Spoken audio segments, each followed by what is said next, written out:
பிரியமானவர்களே, ஆண்டவராகிய இயேசுவின் நாமத்தில் உங்கள் யாவருக்கும் என்னுடைய அன்பின் வாழ்த்துக்கள். ஒரு புதிய மாதத்தில் முதல் நாள் உங்களை பார்ப்பது, உங்களோடு கூட பேசுவது மிகுந்த சந்தோஷம். கடந்த மாதமெல்லாம் ஆண்டவர் நம்மை கனிமணி போல் பாதுகாத்தார். இப்போ தான் ஒரு புதிய வருஷத்துக்குள்ள நுழைஞ்ச மாதிரி இருந்தது. அதுக்குள்ளே வருஷத்தில் பாதி நாட்கள் முடிந்துட்டு வேகமாக 5 மாதம் முடிந்தது. இப்போ ஒரு புதியதாக 6வது மாதத்துக்குள்ளே வந்திருக்கிறோம். நாட்கள் ரொம்ப வேகமாக ஓடுகிறது. வசனம் சொல்கிறது, காலத்தை நம்ம பிரயோஜனப்படுத்தி கொள்ளணும். இந்த 6வது மாதத்திற்கென்று ஆண்டவர் எனக்கு என்ன வாக்குத்தத்தம் வச்சுருக்கிறாரு, என் வாழ்க்கையில் ஆண்டவர் என்ன அற்புதம் செய்ய போகிறாரு, என் தனிப்பட்ட வாழ்க்கையில் ஆண்டவர் என் கூட என்ன பேச போகிறாருன்னு சொல்லி அவளோடு எதிர்பார்ப்போடு நீங்கள் பார்த்து கொண்டிருக்கிறீங்க. அப்படி தானே? நம்முடைய தேவன் வாக்குத்தத்தங்களின் தேவன். அவர் வாக்கு மாறாத ஒரு தேவன். அவர் சொன்னபடி நிச்சயமாய் நம்முடைய வாழ்க்கையில் அவர் வாக்குத்தத்தத்தை நிறைவேற்றுவார். ஒவ்வொரு மாதமும் முதல் நாளில் இந்த வாக்குத்தத்த செய்தியை வாக்குத்தத்த செய்தியை கேட்குறவங்க ஒவ்வொருவருக்கும் ஆண்டவர் நிச்சயமாக ஒரு அற்புதம் செய்வார். இந்த 6வது மாதத்திற்கென்று கர்த்தர் கொடுத்திருக்கிற ஒரு வாக்குத்தத்த வசனத்தை உங்களுக்காக நான் ஜெபிக்க போகிறேன். லூக்கா எழுதின சுவிசேஷம் 18ஆம் அதிகாரம் 8வது வசனம். லூக்கா எழுதின சுவிசேஷம் 18ஆம் அதிகாரம் 8வது வசனம். சீக்கிரத்திலே அவர்களுக்கு நியாயம் செய்வார் என்று உங்களுக்கு சொல்லுகிறேன். இந்த ஜூன் மாதத்திற்கென்று கர்த்தர் கொடுத்திருக்கிற வாக்குத்தத்தம், சீக்கிரத்திலே அவர்களுக்கு நியாயம் செய்வேன் என்று உங்களுக்கு சொல்லுகிறேன். சீக்கிரத்திலே ஆண்டவர் இந்த மாதத்தில் உங்களுக்கு ஒரு அற்புதம் செய்வார். வெகு காலமாக ரொம்ப நாளாக ஆண்டவருடைய சமூகத்தில் ஏதோ ஒரு காரியத்திற்காக ஜெபம் பண்ணி விண்ணப்பம் பண்ணி ஆண்டவர் எப்படியாவது பதில் தருவார், ஆண்டவர் எப்படியாவது எனக்கு விடுதலை தருவார், ஆண்டவர் எப்படியாவது எனக்கு ஜெயம் தருவார், ஆண்டவர் எப்படியாவது என்னுடைய சூழ்நிலையை மாற்றுவார் என்று சொல்லி ஏதோ ஒரு எதிர்பார்ப்போடு நீங்கள் இருக்கிறீங்களே, இந்த மாதத்தில் ஆண்டு சொல்கிறார், மகளே, சீக்கிரத்தில் நான் உனக்கு நியாயம் செய்வேன், சீக்கிரத்தில் நான் உனக்கு ஒரு அற்புதம் செய்வேன், சீக்கிரத்தில் நான் உனக்கு ஒரு விடுதலை தருவேன் என்று ஆண்டவர் சொல்லுகிறார். இந்த வருஷம் ஆரம்பிக்கும்போது இந்த வருஷமாவது எனக்கு ஆசீர்வாதமாக இருக்கும், இந்த வருஷமாவது எனக்கு ஆண்டோட கையிலிருந்து நான் அற்புதத்தை பெற்றுக்கொள்வேன், இந்த வருஷத்துலையாவது என்னுடைய குடும்பத்தில் நன்மையான காரியம் நடக்கும்னு சொல்லி எதிர்பார்த்து நீங்கள் ஆரம்பிச்சிங்க. ஆனால் இதுவரைக்கும் ஒன்றுமே நடக்காதனால என்ன ஜோமணி என்ன செய்ய, ஜோமணியும் எனக்கு ஒரு அற்புதமும் நடக்கலை, ஒரு பதிலும் நடக்கலை, ஆண்டவர் என் ஜெபத்தை கேட்குறாரா, ஆண்டவர் என் ஜெபத்தை கேட்டால் ஏன் எனக்கு இப்படிலாம் நடக்கணும்னு சொல்லி கலக்கத்தோட சோர்வோடு இதை நீங்கள் பார்த்துட்ருக்கிறீங்க. அப்படி தானே? ஆண்டவர் சொல்கிறாரு, இல்லை மகளே, நீ சோர்ந்து போகாத, சீக்கிரத்திலே நான் உனக்கு ஒரு அற்புதம் செய்வேன், சீக்கிரத்திலே நான் உனக்கு ஒரு விடுதலையை கட்டளையிடுவேன் என்று ஆண்டவர் சொல்லுகிறார். ரொம்ப நாளாக நீங்கள் பண்ணின ஜெபத்திற்கு இந்த மாதம் கர்த்தர் ஒரு பதிலை தருவார். சீக்கிரத்திலே அவர்களுக்கு நியாயம் செய்வேன். இந்த லூக்கா 18ஆம் அதிகாரத்தை நீங்கள் வாசித்து பார்த்தீங்கன்னா, ஆண்டவர் யாருக்கு சீக்கிரத்திலே நியாயம் செய்வார், யாருக்கு ஆண்டவர் சீக்கிரத்தில் அற்புதம் செய்வார் என்று சொல்லி ஒரு 4 காரியத்தை வேகமாக உங்களோடு கூட பகிர்ந்து கொண்டு உங்களுக்காக நான் ஜெபிக்க போகிறேன். லூக்கா எழுதின சுவிசேஷம் 18ஆம் அதிகாரம் 7வது வசனம்.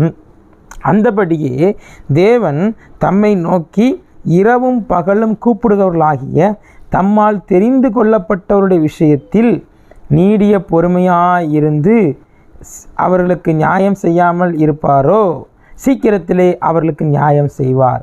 ஆண்டவர் முதலாவது யாருக்கு நியாயம் செய்வாராம்? தெரிந்து கொள்ளப்பட்டவர்களுக்கு ஆண்டவர் நியாயம் செய்வார். நீங்கள் ஆண்டவரால் தெரிந்து கொள்ளப்பட்டவர்கள். நான் ஆண்டவரால் தெரிந்து கொள்ளப்பட்டவனா? நான் தெரிந்து கொள்ளப்படுதல்னா ஊழியக்காரங்க தானே தெரிந்து கொள்ள, அப்படி அல்ல. இயேசுவை விசுவாசிக்கிற, இயேசுவை ஆராதிக்கிற நீங்கள் எல்லாரும் தெரிந்து கொள்ளப்பட்டவர்கள். நீங்கள் படித்து கொண்டிருந்தால் ஆண்டவர் உங்களை படிப்பதற்கு உங்களை தெரிந்து கொண்டிருக்கிறார். நீங்கள் வேலை செய்து கொண்டிருந்தால் வேலை செய்கிற இடத்துல சாட்சியாய் வாழும்படி ஆண்டவர் உங்களை தெரிந்து கொண்டிருக்கிறார். நீங்கள் ஒரு பிஸ்னஸ் பண்ணி கொண்டிருந்தீங்கன்னா நீங்கள் பிஸ்னஸ் செய்கிற இடத்துல சாட்சி உள்ள ஒரு வாழ்க்கை வாழும்படி இயேசு உங்களை தெரிந்து கொண்டார். யாரெல்லாம் இயேசுவை விசுவாசிக்கிறோமோ, யாரெல்லாம் இயேசு கிறிஸ்துவை விசுவாசித்து அவரை சொந்த இரட்சகராக ஏற்றுக்கொண்டிருக்கிறோமோ, நீங்கள் தெரிந்து கொள்ளப்பட்டவர்கள். நீங்கள் தெரிந்து கொள்ளப்பட்டவர்கள். அவரால் தெரிந்து கொள்ளப்பட்டவர்களுக்கு அவர் சீக்கிரத்திலே நியாயம் செய்வார். ஒருவேளை நீங்கள் நினைக்கலாம், ஆண்டவர் என்னை தெரிந்து கொண்டது உண்மைதான், ஆண்டவர் என்னை அவர் ரட்சித்து சொந்த பிள்ளையாக மாற்றினது உண்மைதான், ஆனால் சில நேரம் நான் ஆண்டவருக்கு பிரியமில்லாத காரியத்தெல்லாம் செஞ்சு ஆண்டவர் விட்டு தூரமாக போயிட்டேன், ஆண்டவர் விட்டு வழி விலகி போயிட்டேன், அப்படிப்பட்ட சூழ்நிலையில் என் தெரிந்து கொள்ளதில் நான் இழந்துட்டேன் அப்படின்னு நீங்கள் நினைக்கலாம். ஆண்டவர் சொல்கிறார், மகளே, நீ எந்த காரியத்தில் நீ தவறு செய்த, எந்த காரியத்தில் ஆண்டவர் விட்டு நீங்கள் தூரமாக போனீங்களோ அதை இன்றைக்கு நீங்கள் ஆண்டவரிடத்தில் அறிக்கையிட்டு மனம் திரும்பி ஜெபம் பண்ணும் பொழுது கர்த்தரால் தெரிந்து கொள்ளப்பட்ட பிள்ளைகளாக நீங்கள் மாறுவீர்கள். தெரிந்து கொள்ளப்பட்டவர்களுக்கு அவர் சீக்கிரத்திலே நியாயம் செய்வார். ரெண்டாவது பாருங்கள், அவர் யாருக்கு நியாயம் செய்வாரா? அந்தபடியே அதே 17வது வசனம், அந்தபடியே தேவன் தம்மை நோக்கி இரவும் பகலும் கூப்பிடுகிறவர்களாகிய, ஆண்டவரை நோக்கி எப்பொழுதும் கூப்பிடுகிறவர்கள், 24 மணி நேரம் இரவும் பகலும் கூப்பிடுகிறவர்களுக்கு அவர் சீக்கிரத்தில் நியாயம் செய்வார். நீங்கள் எப்போ ஆண்டவரை நோக்கி கூப்பிடுறீங்க? காலையில் எழுந்திரிச்சு ஒரு 2 நிமிஷம் ஜெபம் பண்ணிவிட்டு அவ்வளோதான், நைட்டு படுக்க போகும்போது ஒரு 2 நிமிஷம் ஜெபம் பண்ணிட்டு இருக்கிறீங்களா? இல்லைனா ஒரு தேவை வரும்போது மாத்திரம் ஆண்டவரே எனக்கு அற்புதம் செய்யுங்க, ஆண்டவரே எனக்கு விடுதலை கொடுங்க, ஆண்டவரே ஜெபத்தை கேளுங்கன்னு ஜெபம் பண்ணுறீங்களா? ஆண்டவர் சொல்கிறாரு, தம்மை நோக்கி இரவும் பகலும் கூப்பிடுகிறவர்களாகிய, 24 மணி நேரமும் நீங்கள் அவரையே நோக்கி கூப்பிடணும். அது எப்படி 24 மணி நேரம் அவரையே நோக்கி கூப்பிட முடியும்? 24 மணி நேரம் எனக்கு நான் படிக்கணும், நான் வேலைக்கு போகணும், என் குடும்ப காரியம் இருக்குது, தொழில் காரியம் இருக்குது, 24 மணி நேரம் நான் அவரையே நோக்கி எப்படி கூப்பிடுவது? உதாரணத்துக்கு ஒன்று சொல்லட்டுமா? நீங்கள் காலையில் எந்திரிச்ச உடனேயும் ஆண்டவருடைய சமூகத்தில் உபவாசம், ஆண்டவருடைய சமூகத்தில் முழங்கால் பண்ணிட்டு ஜெபம் பண்ணி வேதத்தை வாசிக்கிறீங்க. அதுக்கடுத்து நீங்கள் காலையில் எழுந்திரிச்சு டீ குடிக்கும்போது அந்த அந்த அந்த பால் கொண்டு வர்ற பால்காரருக்காக நீங்கள் ஜெபம் பண்ணணும். நீங்கள் காலையில் எழுந்திரிச்சு சாப்பிடும்போது, ஆண்டவரே எங்கள் தேசத்தில் எத்தனையோ பேர் உணவு கிடைக்காம கஷ்டப்படுறாங்க, ஆண்டவரே அந்த உணவு கிடைக்காம கஷ்டப்படுற மக்களுக்கெல்லாம் உணவு கிடைக்கணும்னு சொல்லி நீங்கள் ஜெபம் பண்ணணும். நீங்கள் சாப்பிடுகிற அந்த ஆகாரம் சாப்பிடும்போதே, ஆண்டவரே எங்கள் விவசாயிகளை ஆசீர்வதிங்கன்னு ஜெபம் பண்ணணும். நீங்கள் வீட்டிலேருந்து புறப்பட்டு பஸ்ஸுலையோ இல்லை வண்டியிலையோ இல்லை கார்லையோ எதுலேயோ நீங்கள் பிரயாணப்பட்டு போகிறீங்கன்னா, போகிற வழியில் நீங்கள் பார்க்குறவங்களுக்காகலாம் ஜெபம் பண்ணணும். அப்படி நீங்கள் ஜெபம் பண்ணிக்கிட்டே இருந்தீங்கன்னா எப்பொழுதும் பரலோகத்தோடு நீங்கள் கனெக்டில் இருப்பீங்க. அப்படி நீங்கள் இருக்கும்போது கர்த்தர் இரவும் பகலும் தம்மை நோக்கி கூப்பிடுகிறவர்களுக்கு அவர் சீக்கிரத்திலே நியாயம் செய்வார். காலையில் இருந்துச்சு டிவி பார்க்குறீங்க, டிவியில் காட்டுறாங்க வட மாநிலங்களில் அதிகமாக வெயிலுடைய தாக்கம் அதிகமாக இருக்குது. அங்கே வெயிலுடைய தாக்கத்தில் நிறைய பேர் பாதிக்கப்பட்டு ஆஸ்பத்திரியில் அனுமதிக்கப்பட்டிருக்காங்க. ஜெபம் பண்ணணும், ஆண்டவரே இந்த உஷ்ணமான நிலையெல்லாம் மாறி எங்கள் தேசம் ஆசீர்வாதமாக இருக்கட்டும்னு ஜெபம் பண்ணணும். இன்றைக்கி இன்னொரு பக்கம் டிவியை திருப்பி பார்த்தா இங்கே பாருங்கள், நெல்லையில் பயங்கரமான கொள்ளை போன்ற சம்பவங்கள்லாம் நடைபெறுது. இதெல்லாம் பார்க்கும்போது, ஆண்டவரே அநியாயமாக ரத்தம் சிந்துதல் ஏற்படக்கூடாது, ஆண்டவரே எங்கள் தேசத்தில் எல்லாருக்குள்ளேயும் சமாதானத்தை தாங்கும், பழி வாங்குகிற எண்ணமெல்லாம் மாறணும், இனி ஒரு ரத்தம் சிந்துதல் ஏற்படக்கூடாதுன்னு சொல்லி அவங்களுக்காக நீங்கள் ஜெபம் பண்ணணும். இப்படி ஒவ்வொரு காரியத்திற்காக நீங்கள் வாகனத்தில் போகும்போது ஒரு மதுபான கடையை பார்க்குறீங்க, அந்த மதுபான கடையில் கூட்டம் நிரம்பி வழியுது. அதை பார்க்கும்போது, ஆண்டவரே இவங்க குடிகாரங்களாம் ரட்சிக்கப்படணும் ஆண்டவர்னு சொல்லி நீங்கள் ஆண்டவரிடத்தில் ஜெபம் பண்ணணும். அப்படி நீங்கள் ஜெபம் பண்ணிங்கன்னா, இரவும் பகலும் அவரை நோக்கி கூப்பிட்டீங்கன்னா, வெறும் தேவைக்காக மாத்திரம் அல்ல, எப்பொழுதும் இரவும் பகலும் தம்மை நோக்கி கூப்பிடுகிறவர்களுக்கு அவர் சீக்கிரத்தில் நியாயம் செய்வார். நீங்கள் சங்கீதம் 50ஆம் சங்கீதம் 12ஆம் வசனத்தை வாசித்து பாருங்கள். அது என்ன? ஆபத்து காலத்தில் என்னை நோக்கி கூப்பிடு, நான் உன்னை விடுவிப்பேன். அவர் உங்களை விடுவிப்பார், அவர் உங்களுக்கு விடுதலை தருவார். இந்த மாதம் கர்த்தர் உங்களுக்கு சீக்கிரத்தில் நியாயம் செய்வார். எந்த காரியத்திற்கு வெகு நாளாக ஜெபம் பண்ணி இன்னும் பதில் வரலைன்னு சோர்ந்து போய் இருக்கிறீங்களோ, அதில் ஆண்டவர் சீக்கிரத்தில் உங்களுக்கு நியாயம் செய்ய போகிறார். சீக்கிரத்தில் உங்களுக்கு ஒரு அற்புதம் நடக்க போகிறது. மூன்றாவது, ஆண்டவர் யாருக்கு சீக்கிரத்தில் நியாயம் செய்வாரா? அதே 18ஆம் அதிகாரம் 7வது வசனத்தை வாசிங்க. அந்தபடியே தேவன் தம்மை நோக்கி இரவும் பகலும் கூப்பிடுவர்களாகிய தம்மால் தெரிந்து கொள்ளப்பட்டவருடைய விஷயத்தில் நீடிய பொறுமை உள்ளவராயிருந்து அவர்களுக்கு நியாயம் செய்யாமல் இருப்பாரோ, சீக்கிரத்திலே அவர்களுக்கு நியாயம் செய்வார். பாருங்கள், அவர் நீடிய பொறுமை உள்ளவராயிருந்து அப்படின்னா என்ன அர்த்தம்னா, ஆண்டவர் நீடிய பொறுமை உள்ளவராக இருக்காருன்னா என்ன அர்த்தம்? நம்மக்கிட்ட அவர் அந்த பொறுமையை எதிர்பார்க்குறார். நம்ம எல்லாருக்கும் என்ன ஒரு ஆசைன்னா, ஆண்டவர் நான் ஜெபம் பண்ண உடனே பதில் கொடுத்துடணும், நான் ஆண்டவருடைய சமூகத்தில் ஒரு காரியத்தை தெரிவித்த உடனே பதில் கொடுத்துடணும். நீங்கள் நல்லா புரிஞ்சுக்கோங்க, ஜெபத்திற்கு நாம் பண்ணுகிற எல்லா ஜெபத்திற்கும் பதில் வரும். ஆனால் ஆண்டவர் அந்த ஜெபத்திற்கு பதிலை எந்த டைமில் கொடுக்கணும் அப்படின்னு ஆண்டவருக்கு தெரியும். நம்ம ஜெபத்தை அவர் அதுக்காக நம்ம 10 நாள் ஜெபம் பண்ணிவிட்டு ஆண்டு பதிலே தரணுன்னே அவ்வளோதான், ஆண்டு பதிலே தரமாட்டேன்னு அர்த்தம் இல்லை. நீங்கள் பண்ண ஜெபத்தை அவர் கேட்டிருக்கிறாரு, ஆனால் ஏற்ற வேளையில் அவர் அந்த ஜெபத்திற்கு பதில் கொடுப்பார். சரியான நேரத்தில் ஆண்டவர் அந்த ஜெபத்திற்கு பதில் கொடுப்பார்.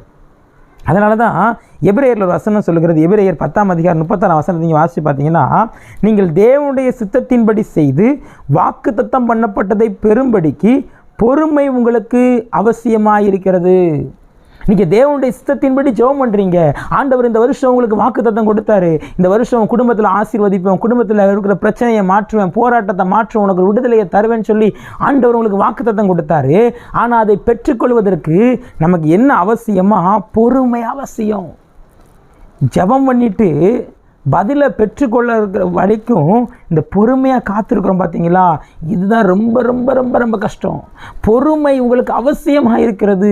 நாம் ஆண்டவருடைய சமூகத்தில் ஆண்டவரே பொறுமை, ஆண்டவர் நான் ஜெபம் பண்ணிட்டேன், என் ஜெபத்தை கேட்டிருக்கிறீர், நீர் ஏற்ற நேரத்தில் சரியான பதில் தருவீர் என்று சொல்லி நீங்கள் பொறுமையாக காத்திருந்தீங்கன்னா சீக்கிரத்தில் அவர் உங்களுக்கு நியாயம் செய்வார்.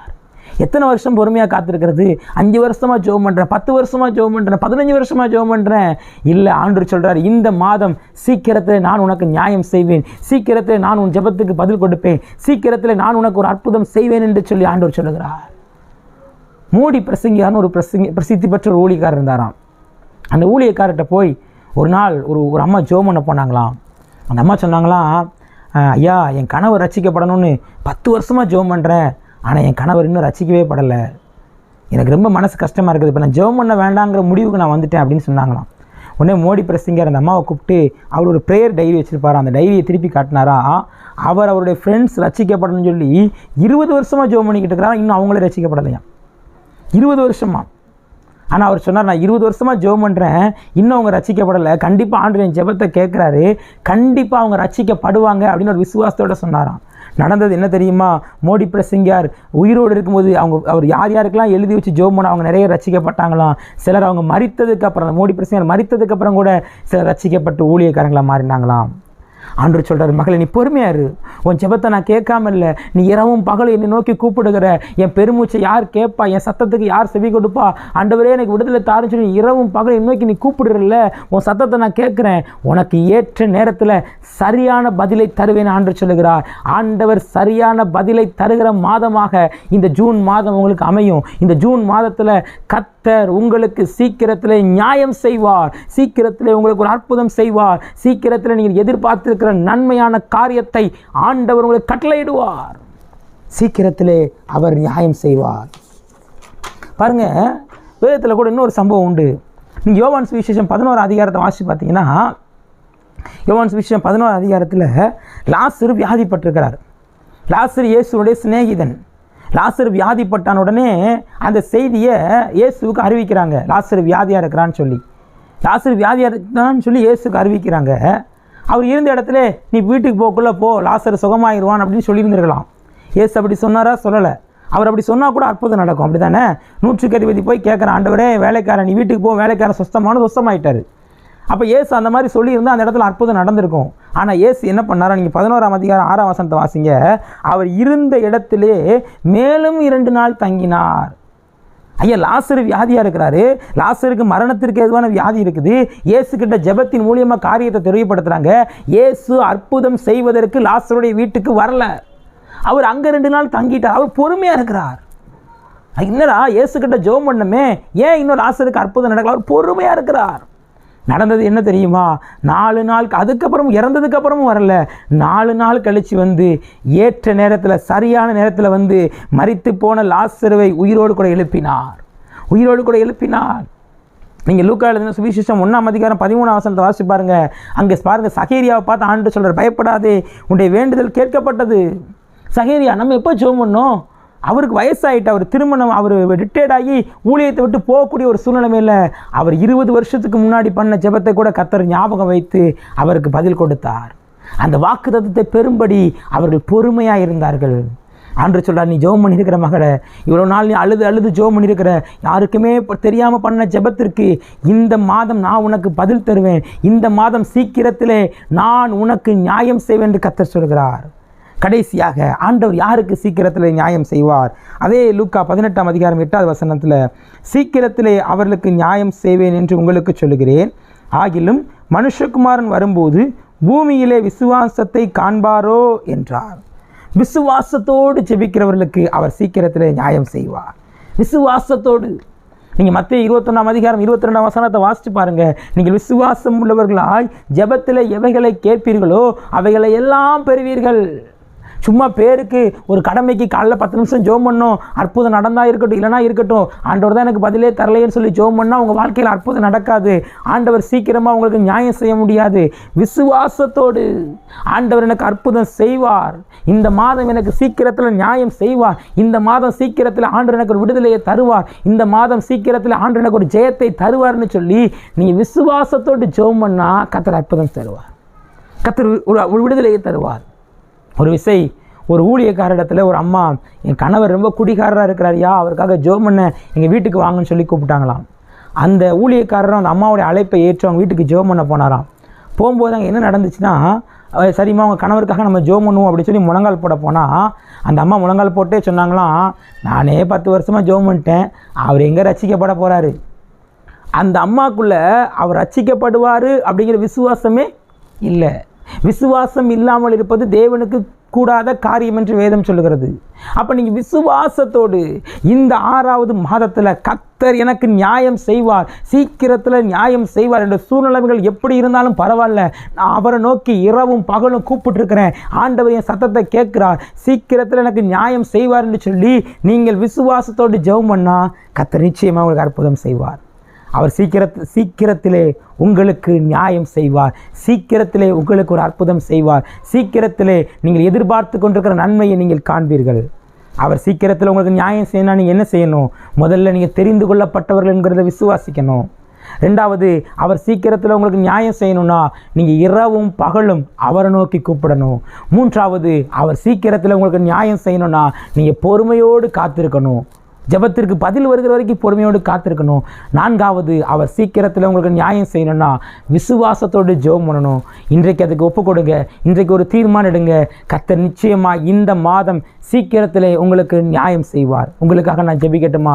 தகப்பனே, இந்த மாதத்தின் முதல் நாளுக்காக உமக்கு நாங்கள் நன்றி செலுத்துகிறோம். கடந்த மாதமெல்லாம் எங்களை கண்ணீர் மணி போல பாதுகாத்து ஒரு புதிய மாதத்தை காண செய்த கிருபைகளுக்காக, தயவுகளுக்காக உம்மை நாங்கள் மனதார துதிக்கிறோம், ஸ்தோத்திரிக்கிறோம். ஆண்டவரே, இந்த புதிய மாதத்திற்கென்று நீர் எங்களுக்கென்று கொடுத்திருக்கிற வாக்குத்தத்த வசனத்திற்காக உமக்கு நாங்கள் நன்றி செலுத்துகிறோம்.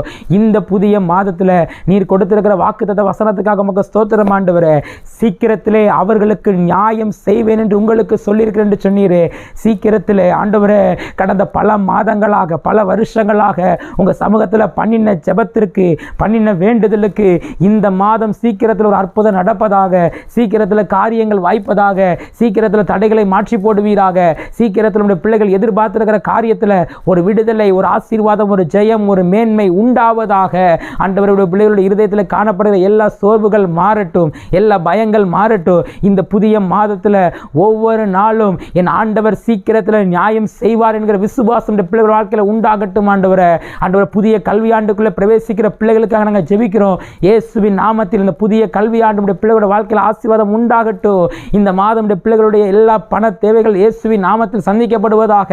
இந்த மாதத்தில் சீக்கிரத்தில் அவளுக்கு நியாயம் செய்வீராக, சீக்கிரத்தில் அவருடைய சத்தத்துக்கு செவி கொடுப்பீராக. இந்த மாதம் ஆண்டவருடைய பிள்ளைகள் எந்தெந்த காரியத்தெல்லாம் ஆண்டவர் முயற்சி எடுக்கிறார்களோ, புதிய புதிய காரியத்தை முயற்சி எடுக்கிறார்களோ, அத்தனை காரியம் இயேசுவின் நாமத்தில் வாய்ப்பதாக.